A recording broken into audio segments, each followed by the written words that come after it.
প্ৰ'ট্ৰাইলৈ আপোনাক স্বাগতম জনাইছোঁ। মিটু আচলতে কি, যিটো 21 শতাব্দীৰ এক বৃহৎ আন্দোলন বুলি অভিহিত কৰা হৈ আছে। আহক আজি এই বিষয়ে আমি অলপ জানিবলৈ চেষ্টা কৰোঁ।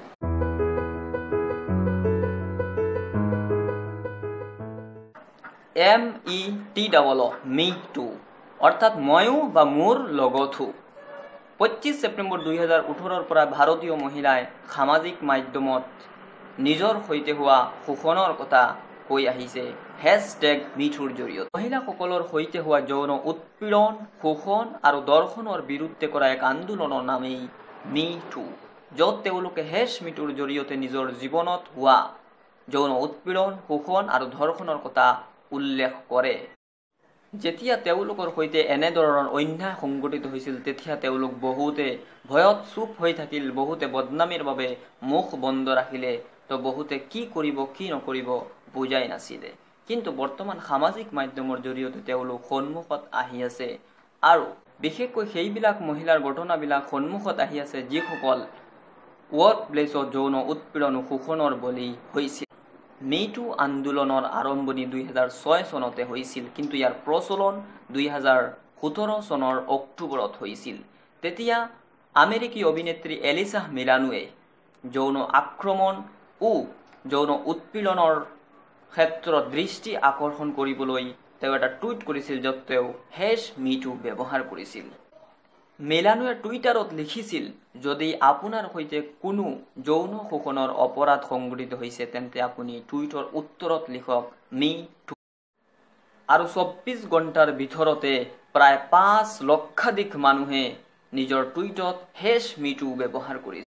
আৰু ফেচবুকত প্ৰথম 24 ঘণ্টাৰ ভিতৰতে প্ৰায় 40 লক্ষাধিক মানুহে নিজৰ পোষ্টত #মিটু ব্যৱহাৰ কৰিছিল, য'ত প্ৰায় 45% মানুহেই আমেৰিকী আছিল আৰু সহস্ৰাধিকে নিজৰ সৈতে হোৱা ঘৃণনীয় কাণ্ডৰ কথাও উনুকিয়াইছিল। ইয়াতে গোৱেনেথ পাল্ট্ৰো, এছলি জুড, জেনিফাৰ লৰেন্স আৰু উমা থৰ্মনৰ দৰে হলিউডৰ দিগ্গজ অভিনেত্ৰীসকলো আছিল।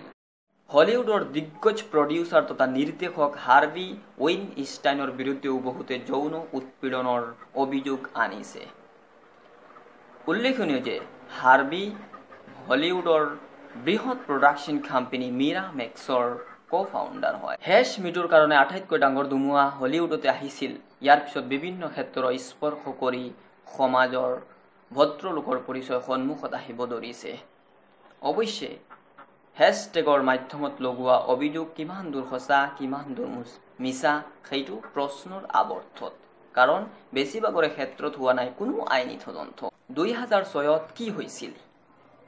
আমেৰিকাৰ ছ'চিয়েল এক্টিভিষ্ট তথা কমিউনিটি অৰ্গেনাইজাৰ তাৰানা বাৰ্কে 2006ত পোনপ্ৰথমবাৰৰ বাবে ছ'চিয়েল নেটৱৰ্কিং প্লেটফৰ্ম মাই স্পেচত #মিটু ব্যৱহাৰ কৰিছিল। এতিয়া এইটো জনজাগৃতিৰ অভিযান আছিল আৰু এই অভিযানৰ উদ্দেশ্য আছিল বৰণ আৰু লিংগৰ আধাৰত থকা ভেদভাৱৰ বিৰুদ্ধে সংগ্ৰাম আৰু যৌন উৎপীড়নৰ বলি হোৱা মহিলাসকলৰ কথা কোৱাটো।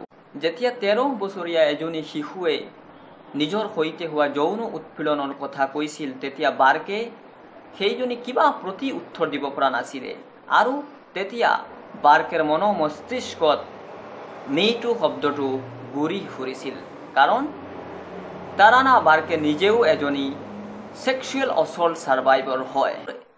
তেওঁৰ এই দুটা শব্দই আন্দোলনৰ ৰূপ ল'লে, যাৰ জৰিয়তে পীড়িত মহিলাসকলক এইটো উপলব্ধি কৰিবলৈ চেষ্টা কৰা হৈছে যে আপুনি অকলে নহয়।